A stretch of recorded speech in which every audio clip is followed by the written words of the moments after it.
Hi, this is Meta Spencer, and I'm in Toronto.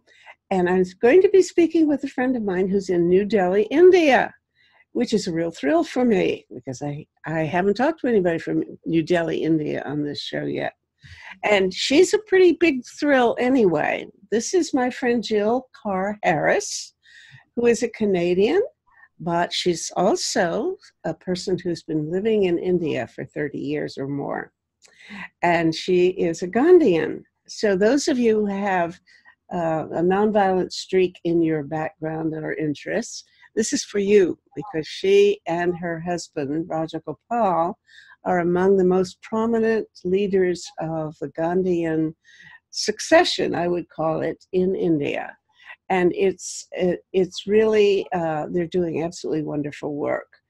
By Gandhi, I mean Mahatma Gandhi. Mohandas Gandhi, I wasn't thinking of Indira Gandhi or the other members of that family who have their own traits that are interesting, but certainly what we're looking for today is a conversation about the kinds of activities that are going on in India and around the world, because Jill is, by extraction or family background, she's Georgian. And she's just come back from a trip to Georgia where she met with some other friends of mine.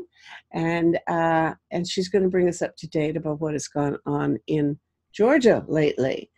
They have a new government, I believe.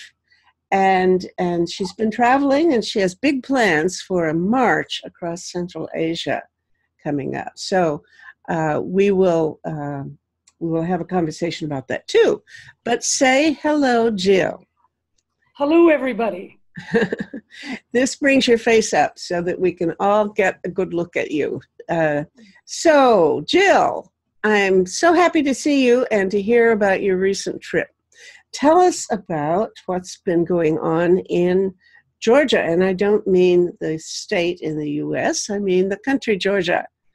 How is everything in Georgia, Tbilisi? Well, thank you for asking, Meta. I think what is really interesting about Georgia is that a few years ago, they set up a Gandhi Foundation in Tbilisi, the capital, and a Gandhi Study Center in Batumi, which is on the Black Sea.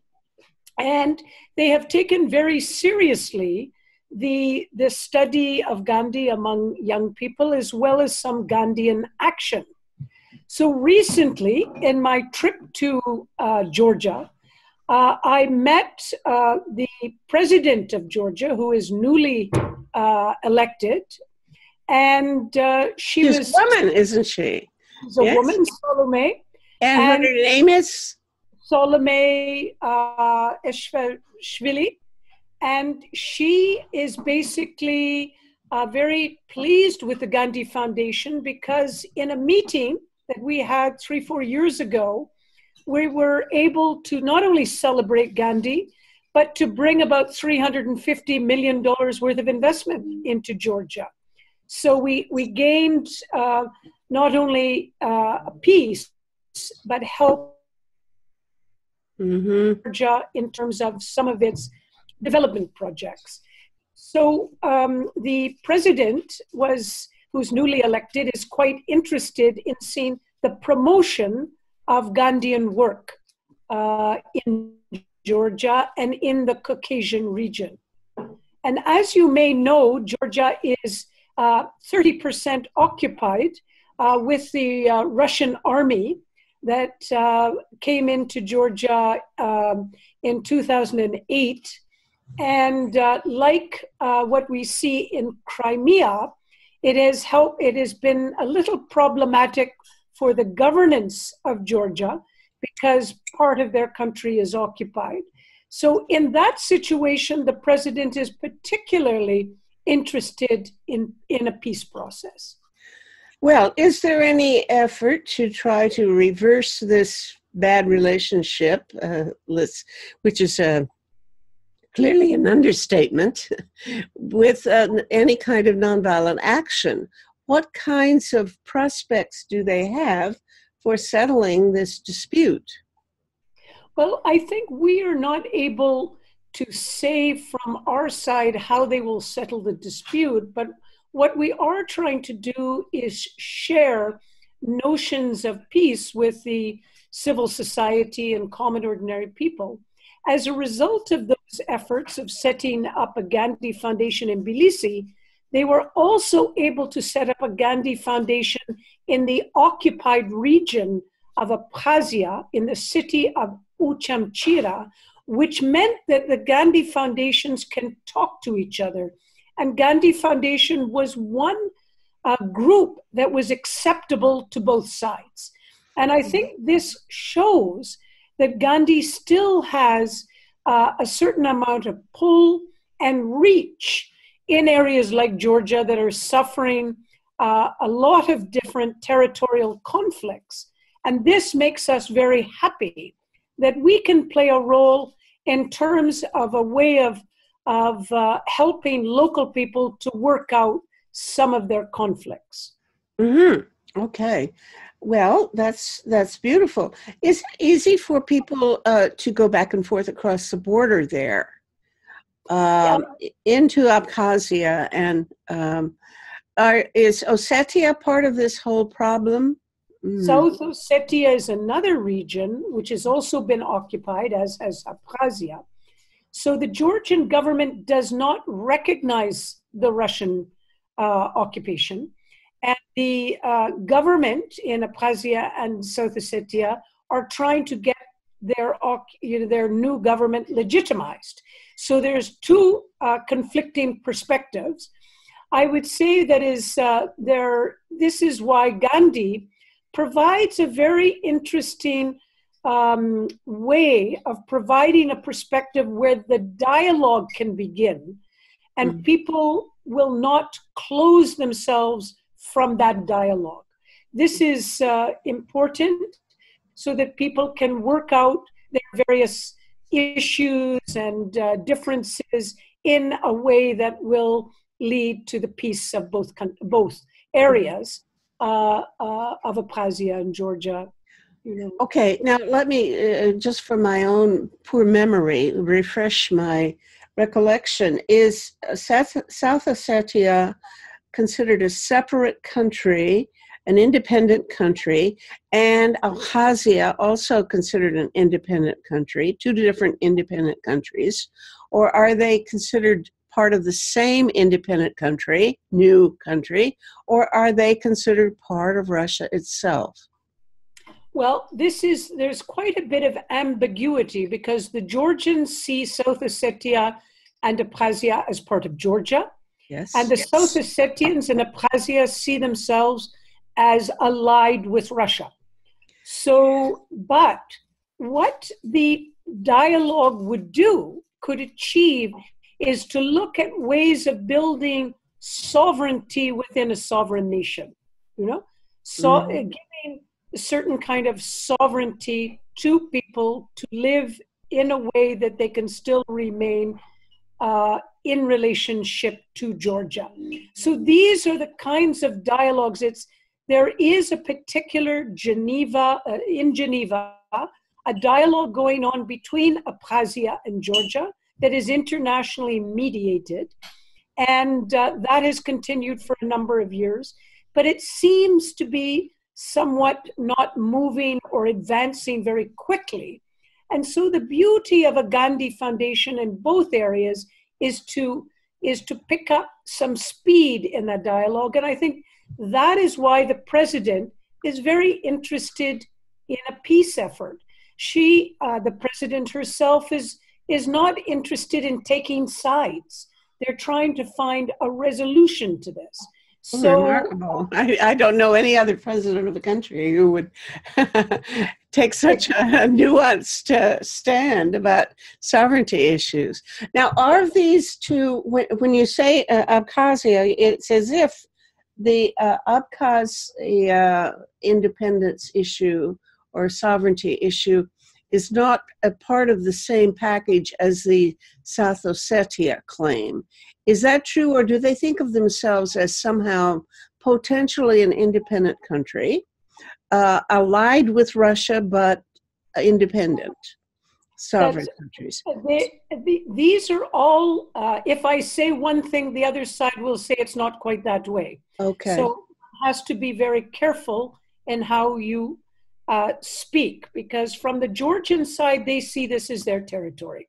Yes, of course. And from the South Ossetian and Abkhazian side, they're trying to move to some sort of self-determination. So this is still in dispute. Yeah. But Meta, what I would like to do is to say that while this has been going on, something very interesting has been happening in the southern state of Armenia. I'm not trying to take us away from this dispute, but just to say Armenia, which is always, which is in the same Caucasus region as Georgia, as well as Azerbaijan, the three states of the South Caucasus. Armenia also had an alliance with the Russian province in terms of trade.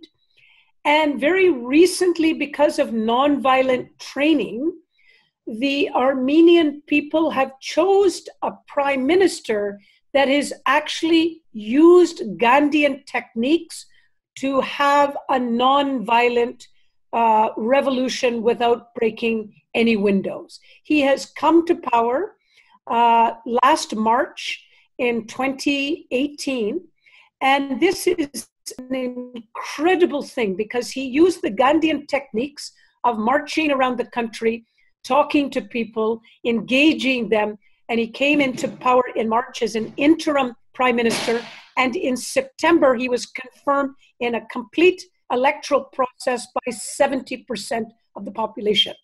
So in this case, they too have the ties with Russia, but this has been a completely non-violent taking over of the government, election through non-violent action.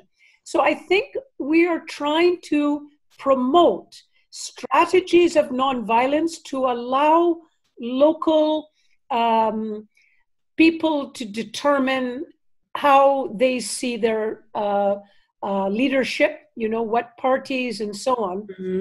And, I think in the case of Armenia, there's a closer trade relationship to Russia than, say, Georgia, which may have a closer relationship to the EU. And of course, there's also a relationship with NATO.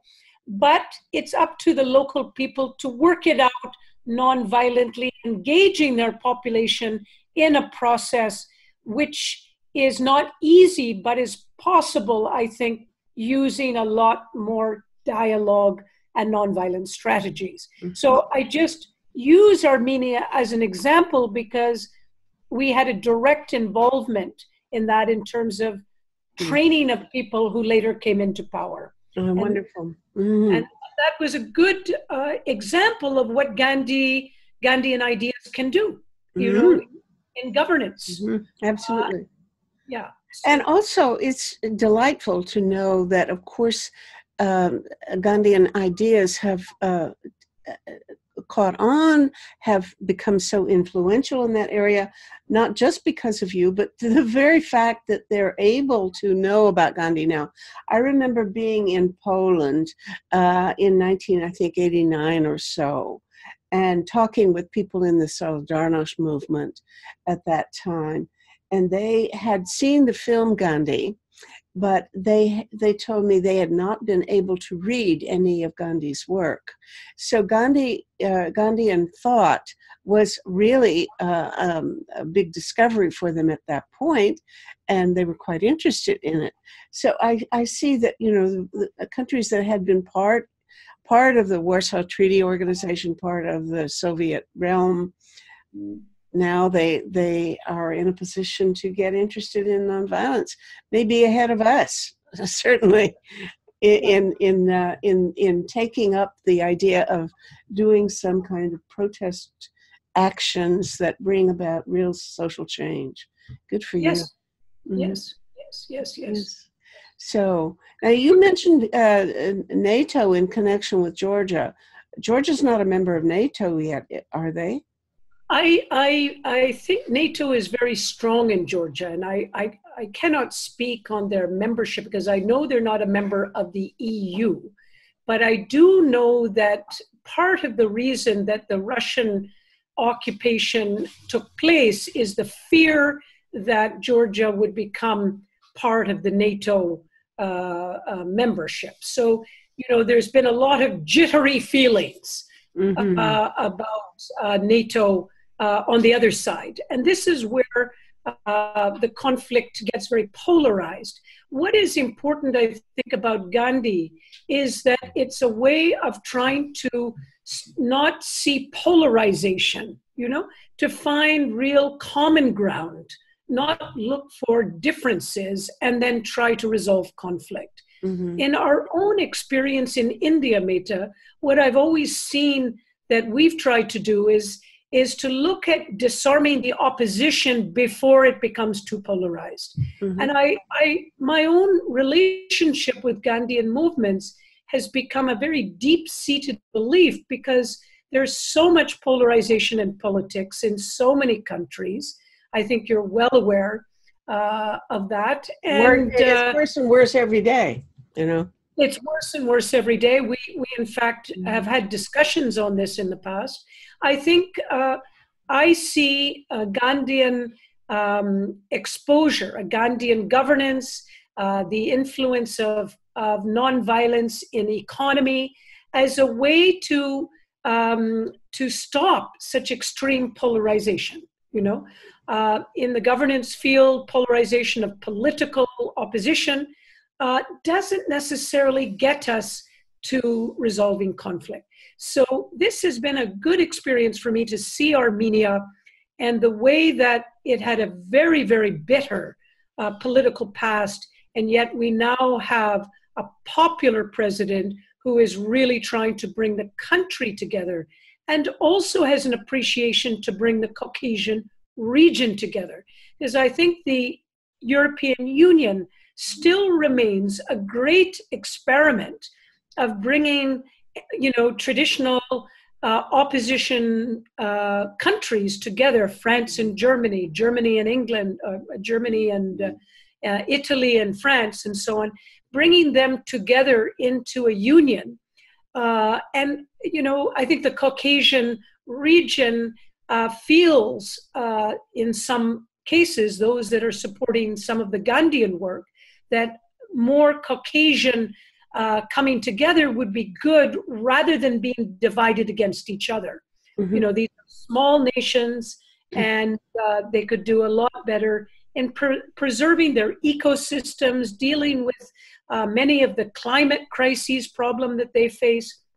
In our own peace work, I think what we've tried to do is to see that if we can draw attention to peace in different countries, then we can get people to engage more in nonviolent action and try to find resolution of issues, whether it's climate problems, whether it's political polarization, whether it's income inequality, and so forth. So this is... Clearly, you and I, you don't have to persuade me. I'm definitely an enthusiastic supporter of everything you've said, but in the back of my mind, I was thinking, sounds like she's making more progress in the Caucasus than in India.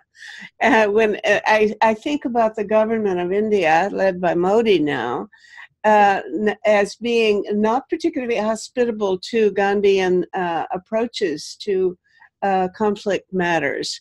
And as becoming quite polarized itself, right? So tell me about that kind of, oh, by the way, before we let go of Armenia, is there a dispute with Azerbaijan resolved? And I haven't heard the word Nagorno-Karabakh in this conversation yet. Is it still a factor? And before we dispose of that question, how is that going? Yeah, the Nagorno-Karabakh is still a very big problem. And I think there is a better government in Armenia start those discussions with Azerbaijan. But these are very prickly and difficult issues that remain.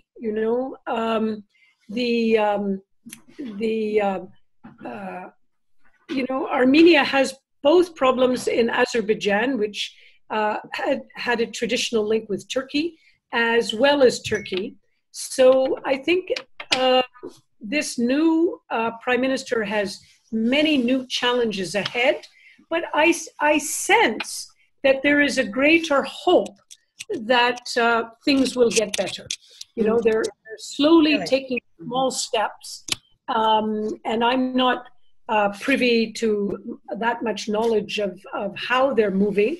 But some efforts are being made, and I think this prime minister has expressed interest to deal with the Nagorno-Karabakh issue in novel ways. Beautiful. Okay.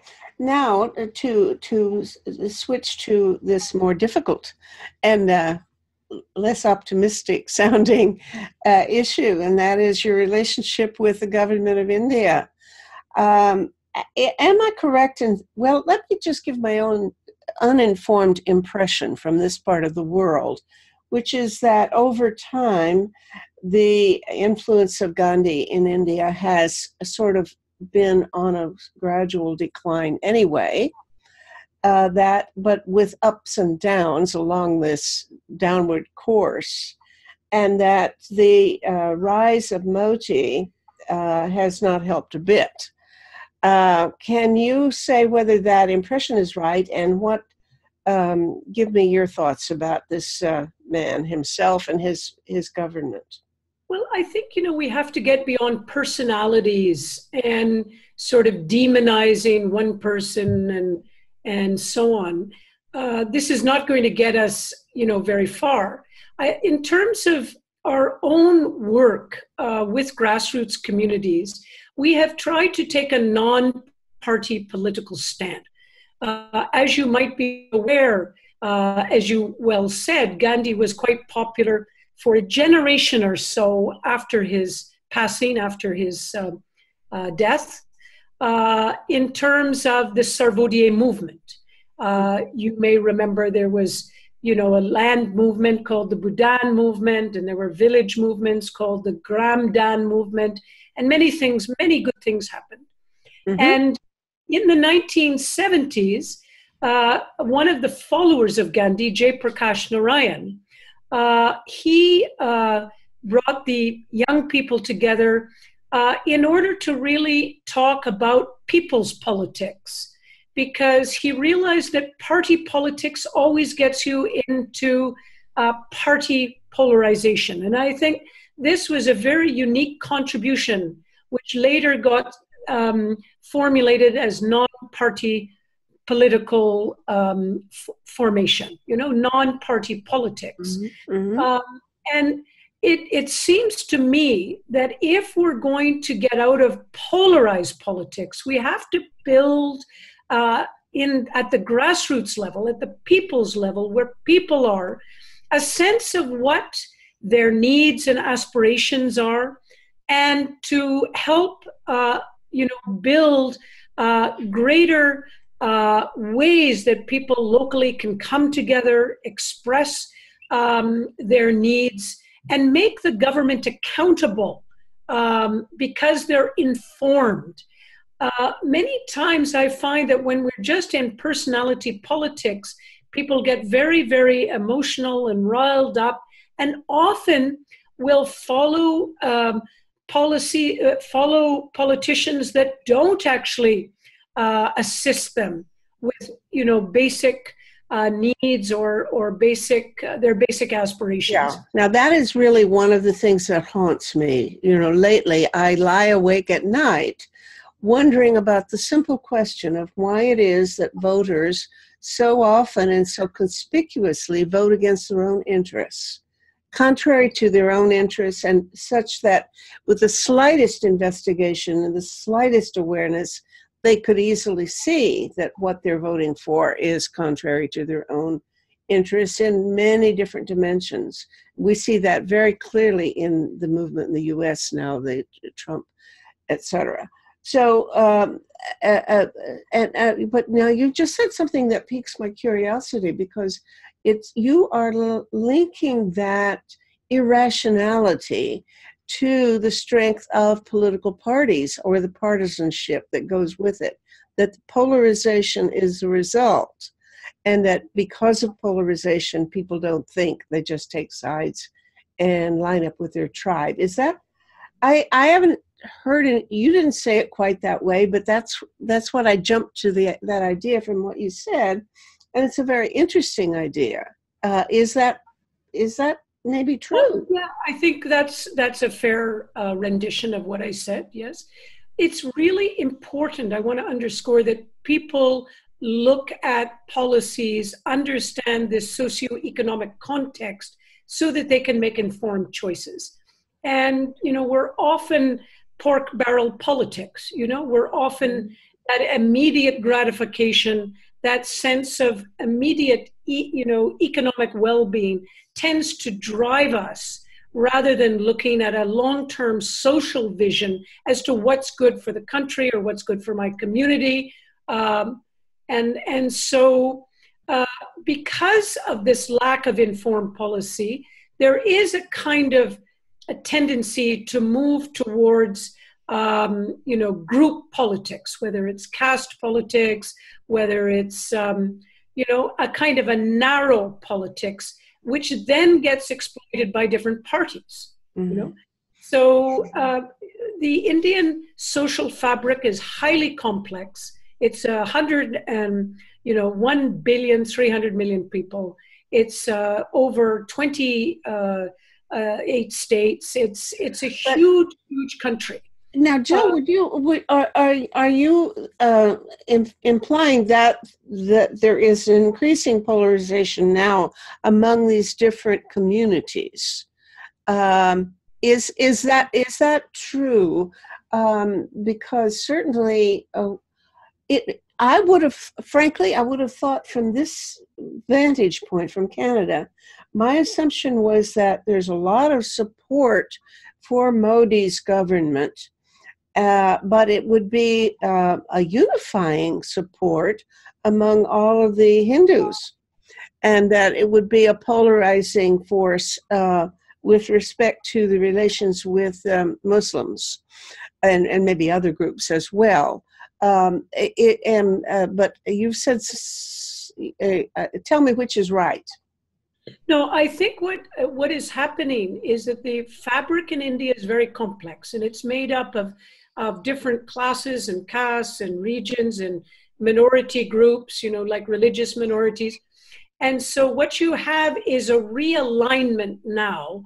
I would say that Modi and the opposition parties, it's not clear who will win the next election. It is certainly not clear. It's a neck and neck fight. Okay, now is that between Modi and one other group, or a whole?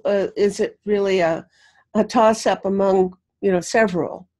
Well, I think the Congress is the largest, but I think it's a coalition of different groups that would like to see the BJP out of power. So there are these machinations going on. So rather than me weighing in on which is better and who's supporting who, I think the Gandhian approach to all this is to ensure that people at the grassroots are informed and take good decisions. Now, the groups that we work with are those that are landless, those that are dependent on resources, and the resources are becoming more scarce. So clearly they are going to back the parties that support them, because there's so much investment coming into India that is being used for mining and other resource-based issues, resource exploitation and resource grabbing, if you will, that these people are being left with less resources. So in that they have to determine at many levels who is supporting them in their need to have their land, water, and forest access in order to have their livelihoods. Because, what people don't realize in Canada, for instance, is that 65% of the people live in rural areas, of which 50% of them are small and marginal farmers. Yes. So it's a huge population.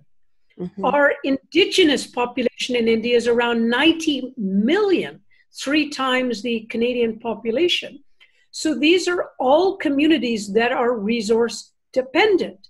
So if you have such a high population's dependency on resources, and you are catering to a small group of people who are using resources in a way to generate huge profits, we have statistics that have recently come out in the Oxfam Inequality Report to say that there is 129 billionaires in India, of which 50 billionaires control half of the wealth in India. Oh my God, that's even worse than here. It Is it? I mean, it sounds even the. Maybe it isn't worse. I don't know. But I mean, they're both, you just recently there was a shocking report on, I think 26 people have as much wealth as the other half of the world. Something like that. And so let me give you something even more shocking. Yeah. I give you something even more shocking. Apparently, 60% of India's rural population has access to 4% of the country's wealth. I mean, these are just astounding facts. Yeah. These just make your head spin. Well, now is the government doing the right things or doing enough things to try to overcome that? Certainly in the Western world, I don't see enough motion in that direction. If anything, we get cuts in taxation when we should be greatly increasing it on the wealthy, etc. But is the government there mindful of this disparity and working on it? I think you've now centered me in what I want to speak about, which is why we're doing this peace march, right? The income inequality has become so big, not only in India, but so many other countries, developed countries, that we need a global action. I mean, we cannot sit tight anymore and just, let one billionaire control 95% of the wealth in the world. Mm-hmm. So we're now at a point where very highly motivated in India, large groups of people are highly motivated, not only to march to the national capitals, but to march from India to Geneva, which mm-hmm. is over 12 states, 10,000 kilometers, because we have to bring this up as a global issue. We need the people at the bottom who are suffering immense conflict mm-hmm. to be able to explain that this is going to only lead to war, that this is only going to lead to complete global instability. Yeah. And we already have climate change as a planetary problem. Right. So this would just compound it. Mm-hmm. And so we need to take some very, very broad action. I mean, this has been a huge project to organize, Meta. And it's let's back up and look at it organizationally. I need to tell the viewers that you've already had a lot of experience in organizing demonstrations and marches. Let's start with that, because in 2012, you and Rajagopal led a march across India that was phenomenal. Why don't you talk about that before we go into your plans for the future? And by the way, I've seen the video about your marchers, and I would say it's the most impressive thing to compare the way people, the disciplined and upbeat mood in the communities of people that you lead across India, with the kinds of street demonstrations that we often find in the Western world, especially if you get something like the Black Bloc going around throwing rocks at people or turning over police cars. So it's beautiful to see these wonderful Indian people marching around with flags and a scarf around their neck and really looking absolutely committed. It's beautiful. So describe what you've done already. Well, I must say that Rajagopal is the leader, and I'm only one of many supporters. And well, why don't we get him to join us then, and both of you can talk about this. He's right there in the background. Rajagopal, come and join us. The March of 2012. I mean, that would be much more appropriate. Yeah. No, not. You don't want to change seats. Both. I want you to sit together. After all, you're a couple, and you certainly had an important place to play in that cross-country march. You get started, and he will join you. What all happened there? Yeah. So basically, you know, the effort that Ekta Parishad, you know, Rajagopal is the leader of an organization called Ekta Parishad.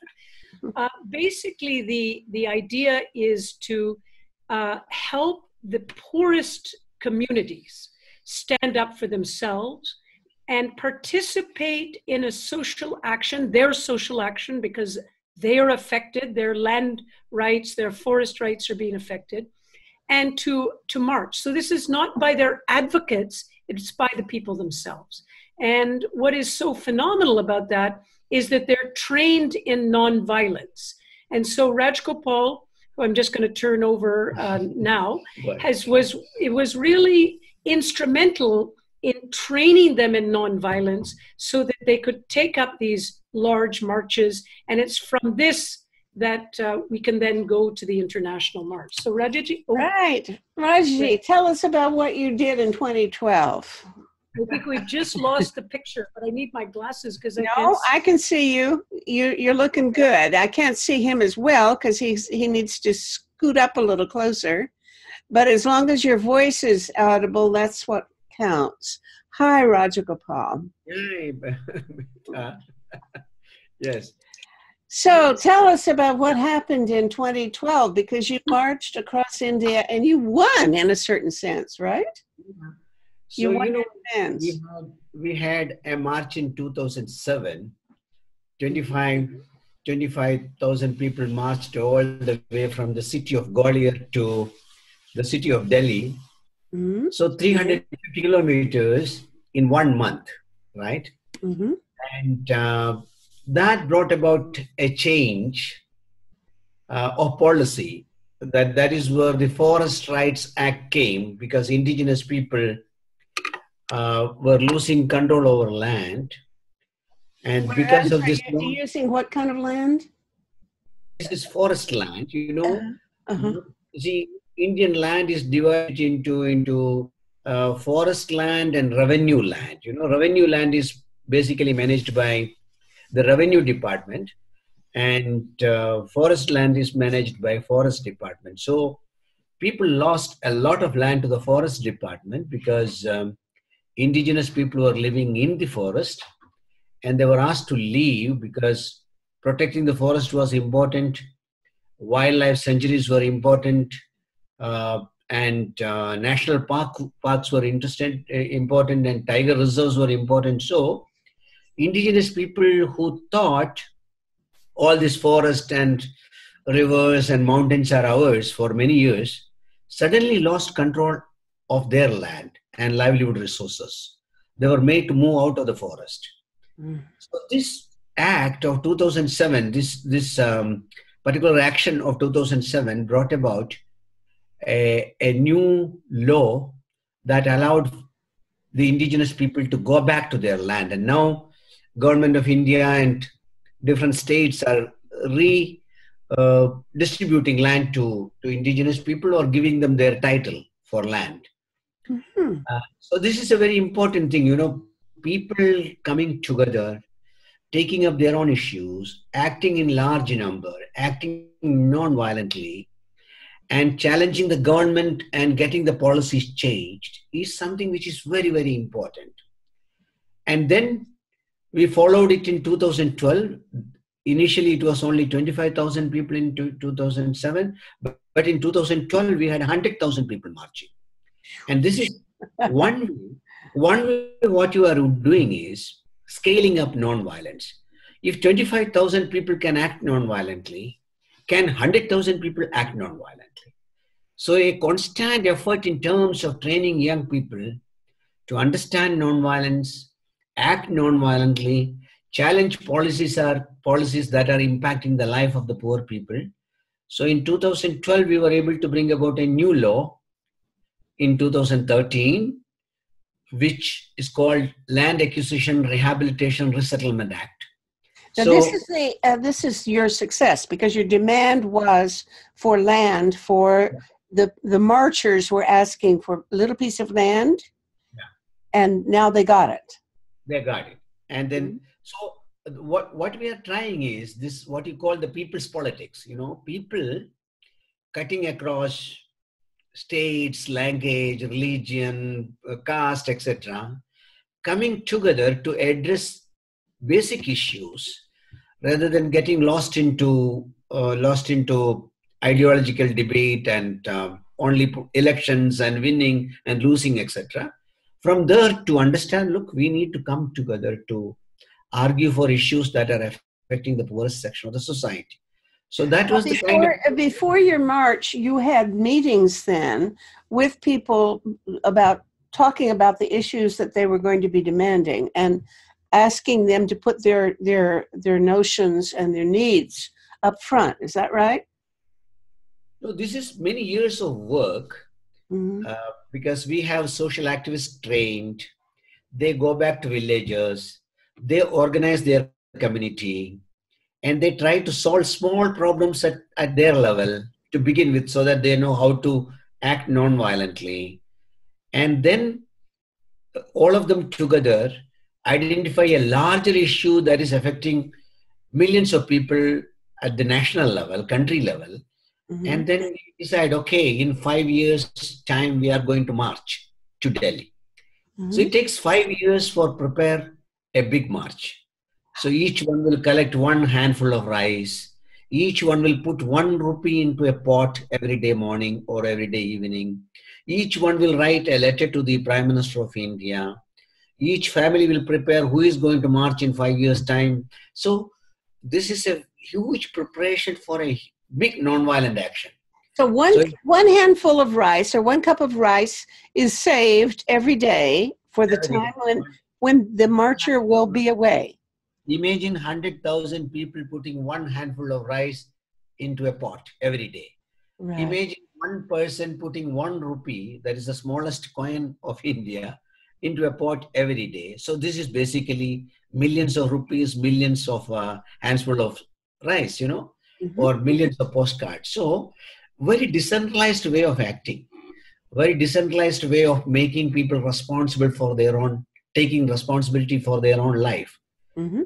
So that when a policy change comes, people feel proud because these are policy changes happening because of my efforts, our efforts, Not somebody giving in and then, okay, we are happy because somebody has given us some freedom, So you gain your freedom, you gain your right, you work for getting your rights. So that way, the non-violent struggle was picking up, and it has become very, very large social movement in India. And the learning from this movement will be used for our long march from Delhi to Geneva now. Now we're getting to the future. Something I'm very eager to hear about, because I've got people here in Canada who want to go on your march with you. Tell me what is being planned. This is planned by Ekta Parishad, your organization, or some other entity? The initial planning was by Ekta Parishad, but then soon many other actors got on board. So now we cannot say this is only Ekta Parishad. Many are involved. Many organizations in India, many organizations in Europe and other part of the world are involved in this large action called Jai Jagat 2020. Yes, Now, you're going to have to spell that. So Jai Jagat is spelled Jai, first word, Jai. Jai. And the second word is Jagat, Jagat. Jagat. What does it mean?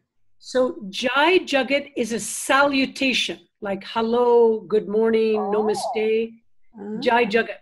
But it's not instead of saying, God bless America, it's a way of saying a salutation to you as a member of the universal family. I recognize in you that you're part of the universal family. So you're not excluded. If we say, God bless America, we're excluding Canada, France, Senegal, South Africa, India. But it has a spiritual kind of connotation too, right? It is not just hello. It's any salutation in the Eastern regions is, especially if you say namaste, it's I see the God within you. So it does have in the old days, you invoked God when you met somebody. It was a way of recognizing them. We thought it was important to take some of these, some of the issues of the grassroots communities in India to global institutions. Global institutions meaning the United Nations and the international financial institutions. Because Geneva is the European Center for the United Nations, we decided to go to Geneva. Now, getting, several hundred people from India to Geneva is quite a task. And the idea was that we would use the Gandhian notion of pediatra, march, to get to Geneva, and that we would take our time to go through various countries that had different problems and collect not only problems, but how people are dealing with their problems and bring that to Geneva. It seemed also, after speaking to people in Geneva, Meta, that it would be good to frame it within the Sustainable Development Goals. So effectively what we're doing is we're bringing a Gandhian march with Gandhian ideas from India through 12 countries, mostly by walking over 1 year to Geneva in the spirit of nonviolence to address some of the Sustainable Development Goals, not in terms of their idea, because the idea of the SDGs is good. There are 17, they're well written, they were written over a long period of time, but our fear is that they will not be implemented in a way that will effectively help people at the bottom. And it will continue to be more of the same. And as we spoke earlier about economic inequality, we need to see some shifts. So this Peace March is an effort to raise in people's consciousness the importance of a new way of consuming, of producing, of living in order that real change can take place. What do I mean by that? I mean that in this period of, say, climate crisis, we can have green technologies. We can have green production systems. But if we don't ultimately change the way we produce and consume, the earth cannot provide for this kind of model of development, which is a waste-based model. It is not a regenerative model that is sustainable. So we need to raise these big ideas as well and get people to come together to say, yes, we need some fundamental change. We see a lot of change at the micro level. in terms of really good small groups. We even see some change at the meso level in terms of transition towns, degrowth movements, environmental changes that are taking place in municipalities. You know, we see many good things at the meso level, but we need to get it to the macro level. Now, we don't pretend in our small peace march to be able to change the world, but what we can do is to strengthen the hope of young people. We can strengthen civil society. We can bring forward, hopeful ideas of change. And I think this is what we see ourselves as doing. Let me ask about your stops along the way. You're going to be walking. You've got a few hundred people that you plan to have marching together. They will eat and cook and sleep and everything along the way, on the road, out of doors. Is that right? There's no. Absolutely. Every country is working out how we would stay. So in Georgia and Armenia, for instance, Meta, they are suggesting that we use tents and cooking materials and cook outside much of the time. So that goes with the carrying all those tents with you, or do the local people provide them for you? We were talking in Georgia about the state providing buses and some trucks while we walked. Mm-hmm. Whereas in other countries like Pakistan and Iran, we will probably be driving at best with because of the regulations and the requirements that they're going to have. Mm-hmm. In Italy, we're talking about 2 months of walking through Italy. Mm-hmm. And we're talking with different groups and different churches about allowing us to use municipal centers, churches, different communities, because by the time we reach Italy, we will be probably 500 people. So you'll be picking up people as you go along, is that right? We'll be picking up people as we go along. And now, what's going to happen when you stop at a new town? Do you have it set up that you're going to have a public meeting, or yes. You're going to encourage people to come and listen to your pitch of what should be done, and then a few of those people will want to join with you right there on the spot, or have you been organizing them well in advance already before you get there? Exactly. We're asking people to sign up now online. We'll give you the URL, which people can visit at the end of this show. So if people want to sign up, but basically sign up as early as possible, decide which country and which part of the march, decide how long you want to come, and then you have to apply online, right? What we're seeing is probably a consistent, anywhere between 25 and 50 people will do the whole march from beginning to end. Are you going to be one of them? I'm one of them. I am one of them. Both of you have the stamina to do it, huh? Walk across the world, practically. How many thousand miles is it from? It starts where, in Delhi? It starts in New Delhi and Rajagopal, goes to the Pakistan border. It crosses into Pakistan. We're negotiating right now with some of our Pakistani friends and government friends. Then it would go into Iran. We've got a tour company lined up to help us do all the formalities in Iran. We will then go to Armenia, and we'll start walking, because Pakistan and Iran will be vehicle. We'll start walking in Armenia and walk through Armenia and Georgia. Hopefully, if we get permissions, we'll walk into Abkhazia, and we'll cross the Black Sea. And with good luck, we're yet to get fully organized, but to go through some of the Balkans, where we do plan to pass through Sarajevo, come down to the coast of the coast, and to cross over into Italy, where we will possibly come in around Ancona, go to Assisi, up to Milano, cross into Switzerland, and walk through to Geneva. So this is the route.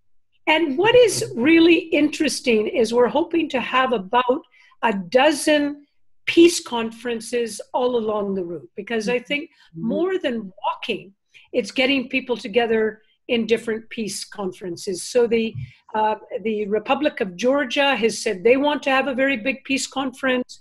The Armenians have said they want to have one. We're going to Sarajevo to see if they want to have one. And so local people have to take the initiative to organize them. We're working with a large number of civil society groups so that their issues and their perspectives and their solutions come forward that can be put forward in Geneva. Mm-hmm. So this is the grand plan. And hopefully, you know, we can pull it off, because as you can appreciate, it's a huge and crazy idea, but it's something that would give hope to young people that peace is possible. When you read the newspaper every day, you're not quite so sure if peace is alive and well. You know, and indeed, we know it's very much under threat. But I think the main thing now is to get lots of publicity about this, because if you have major outfits, major TV channels and stuff covering your walk, it will certainly have an impact. What kind of effort have you made along those lines to make friends with not just independent journalists, but because I'm perfectly happy to help if I can, but with big outfits that can call attention to your project? Rajagopal, what have you been doing along those lines to make the kind of contacts that will give publicity to your effort? See, we have a very, very strong group in Geneva, including some journalists. Oh. So they were writing about it. I mean, many articles appeared in French language, and they continuously write. And we are trying to have a social media group operating from here. We have already created a platform where informations are available. So from our side, we were moving in that direction. But you are right. I think we need to do a lot more in terms of getting real publicity, because like Jill was trying to say, you see, what you see today is a lot more people trying to run away from Africa to Europe. You know, the whole huge migration that is taking place, and people even willing to die in the sea, but not wanting to leave back home because living conditions are so horrible. And then on the other side, what you see is people creating walls to prevent this inflow. And this is not the solution. Running away from your situation is not the solution. Creating walls are not the solution. So the world has this responsibility to find a real lasting solution to the problem. Absolutely. And unless people get the resources back home to survive, they will be running for life. So in such a situation, it is very important, as you said, a lot more people need to write about it. We need to have greater level of awareness why such a march is important in today's world, and why dialogue is important. So why people need to sit together and find a solution to the crisis that the world is facing today. Okay, what are the dates? When do you start and when do you intend to arrive in Geneva? And you're going to have some sort of major event in Geneva when you get there, right? Yes, surely. So it starts October 2nd, 2019 in India. That's not that far away. That's this year. Because it's Gandhi's 150th birthday. So the whole thing is done in the spirit of Gandhi's 150th. Right? He was, his centenary was centenary plus 50. So it is starting on the day of his 150th birthday, and it is going for 1 year, concluding October 2nd the following year. So you know how we celebrate birthdays the year after. So that is why we are using that year. And in Geneva, we have a huge set of cultural events organized. Particularly on October 2nd, there's a major cultural event of 30, 40,000 people being organized now. That will be a musical performance and bringing together different people from around the world. Now, don't forget, we've spoken about our march from India, but there'll be marches coming down from Sweden, marches from France, marches from North Africa, marches from Spain. 5,000 people will enter Geneva on the 25th of September for 8 days. Wow. And they will be hosted by the local people in Geneva. In fact, 44 communes of the canton of Geneva will walk out 2 kilometers and bring the people into Geneva, billet them in their homes, and they will be there for 8 days. So it's a huge effort of many thousands of people. So in this 8 days, people will, because these are all groups coming from different parts of the world who are trying to create alternatives. Alternative model of economy, alternative model of education, alternative model of politics. So they are not coming to say, look, please help us. They are trying to say, look, there are possibilities to fight poverty. There are possibilities to fight climate change. There are possibilities to change the world. Please come and visit what we are doing on the ground. So don't discourage us through your policies and programs. So this is going to be the kind of dialogue with the World Bank, IMF, WTO to say, look, we know how to fight exclusion, how to fight poverty, but then please give us this opportunity to do so. So that kind of a dialogue will happen, and they will listen to many people, they will learn from each other, they will exchange ideas, and probably build a global movement around alternatives. Listen, you know that we are your partner. I know. Project Save the World has announced our intention of working to resolve 6 threats to humankind: war and weapons, especially nuclear, global warming, famine, pandemics, major reactor exposure to radiation, and cyber attacks. And all of those are just completely consistent with what we're doing. And we think that we also need to do much more to create the economic and social conditions of justice that will enable these things to be realistic. Because we can propose all kinds of policies, but unless we have some real changes in terms of the institutions that govern us and that take and manage our money, then we're not going to get anywhere. But you are absolutely in the foreground doing the right things. It's going to be time for us to wind up now, but I want to stay in touch with you all along. I know that Jill's going to be back in Canada for a while, sometime.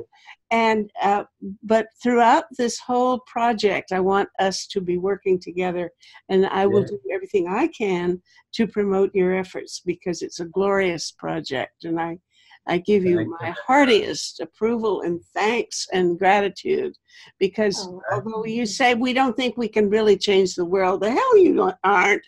You are saving the world, friends, and we're all going to pitch in and save the world. Thank you very much. Thank you. Wonderful. Thank you so much. Now, Jill, I want you to give us that URL so that people can get in touch with you. That's right. And don't go away. We want to be in touch throughout this whole next several months before you get going on the road. Oh, good. Thank you. Good. Okay, what is your URL? URL is www.jaijagat2020.org. Jai Jagat is like one word. One word, 2020.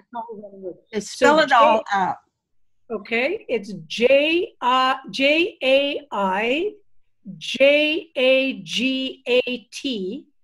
2020.org. Beautiful. And that will get a website or what? That gets a website, and you can sign up on the website. You can get information off the website. And we're even creating a bigger platform that's even becoming bigger because it's a global campaign, but that's a good place to start. Bless you. It's wonderful. I've enjoyed every minute of it, and God bless. Thank you so much, Mita. Thank you so much. Thank you so much. Bye.